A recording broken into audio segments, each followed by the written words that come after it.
अहो ऐकलं का? बाप्पा येतायत आणि त्यांचं स्वागत नेहमीसारखं नव्हे तर या वर्षी खरंच खास पद्धतीने होणार आहे.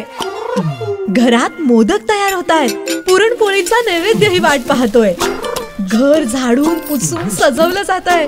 जणू आठवणींच्या मोरपिसाने दर कोपरा पुन्हा जिवंत होतोय. आई बाबा बाप्पांसाठी दागिने बनवतायत आणि लहान मुलं रंगीत पताका लावतायत. सगळीकडे धावपळ सुरू आहे, पण मन मात्र एकाच प्रश्नाभोवती थांबतं. या वर्षी बाप्पा कुठून आणायचे? एक्झिबिशन मधून की चितारोळीतून की आपल्या ओळखीच्या मूर्तिकाराकडून?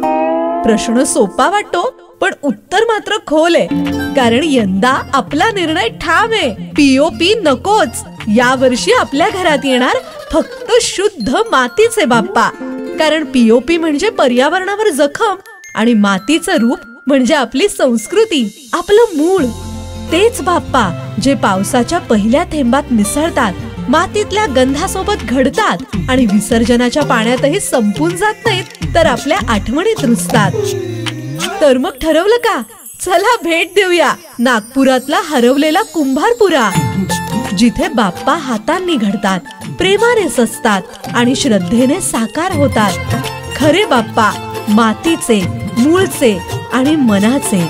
यावर्षी बाप्पाला निवडूया ज्या मुळात आपली श्रद्धा आहे.